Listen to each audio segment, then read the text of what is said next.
बिस्मिल्लाहिर्रहमानिर्रहीम वमसलुल्लज़ीना युनफ़िक़ूना अमवालहुम इब्तिग़ाअ मरज़ातिल्लाहि व तस्बीतम मिन अनफ़ुसिहिम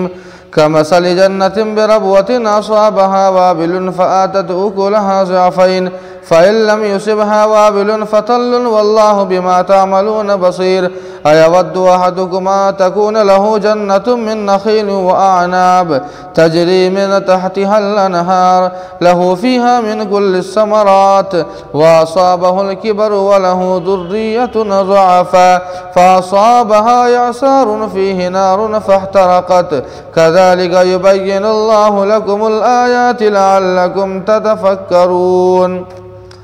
और जो लोग अपना माल अल्लाह की खुशनुदी के लिए और दिलों की आमादगी के साथ खर्च करते हैं, उनकी मिसाल उस बाग की तरह है जो बुलंदी पर हो, ज़ोर की बारिश हो तो 2 गुना फल आ जाए, अगर ज़ोर की बारिश न हो तो फवार भी काफ़ी हो जाए, और अल्लाह ताला तुम्हारे कामों को देख रहे हैं। क्या तुम में से किसी को यह बात पसंद होगी कि उसके पास खजूर और अंगूर के बाग हों जिसके नीचे नहरें बहती हों, उसमें हर तरह के फल हों, उसका बुढ़ापा आ जाए, नातवा बच्चों का साथ हो कि बाग को आग का शोला आ लगे और बाग जलकर रह जावे। अल्लाह ताला इसी तरह खोल खोल कर अपने अहकाम बयान करते हैं ताकि गौर व फिक्र से काम लो। नाज़रीन, अल्लाह ताला ने इन्फाक फ़ी सबीलिल्लाह, जो अल्लाह के रास्ते में किसी पर एहसान जतलाने, तकलीफ़ देने, दिखलावे के लिए ख़र्च करता है, उसकी एक मिसाल अल्लाह और दे रहे हैं कि जिस तरह अगर पत्थर पर बारिश हो जावे तो उस पत्थर से कोई अनाज, कोई गल्ला नहीं निकलता है, कोई फ़ायदा नहीं होता है, बल्कि उसके ऊपर जो मट्टी होती है वो धुल भी जाती है, वो साफ़ हो जाती है। बिल्कुल यही हाल जो इंसान एहसान जतलाने या किसी को तकलीफ़ पहुँचाने या फिर दिखलाने के लिए, दिखलावे के लिए ख़र्च करता है, अल्लाह पाक फरमाते हैं कि उसका कोई फ़ायदा नहीं है, उस सदक़े का, उस इन्फाक का कोई फ़ायदा नहीं है। यूँ ही माल ज़ाय हो जाएगा, लेकिन उसका कोई बदल न दुनिया में न आखिरत में अल्लाह ताला के यहाँ है। अल्लाह ताला ने आगे बाग की मिसाल दी है और बारिश की जो मिसाल दी है अल्लाह ताला ने, उसमें एक बात ये बयान फरमाई है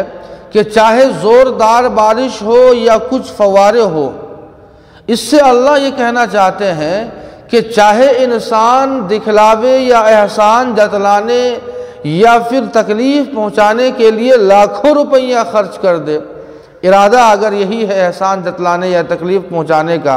गरचे वो लाखों रुपया खर्च कर दे या 10 रुपया खर्च करे, दोनों बराबर है, यानी दोनों का कोई सवाब नहीं, कोई फ़ायदा नहीं है। अल्लाह ताला आगे बयान फरमाते हैं, जो बाग की अल्लाह ने मिसाल दी है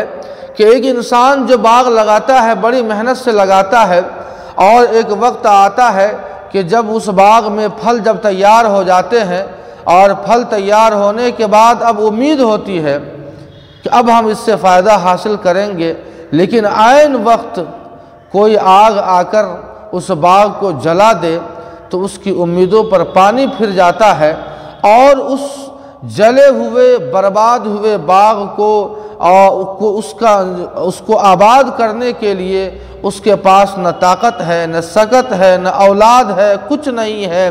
अल्लाह फरमाते हैं कि बिल्कुल उस बाग वाले की तरह उस आदमी की भी मिसाल है जो इंसान दिखलावे के लिए या किसी को एहसान जतलाने के लिए या फिर किसी को तकलीफ़ पहुंचाने के लिए खर्च करता है और उम्मीद ये रखता है कि मरने के बाद जब हम अल्लाह के सामने हाजिर होंगे तो अल्लाह पाक हमें बदला अता फरमाएंगे। लेकिन जब वो अल्लाह के सामने हाजिर होगा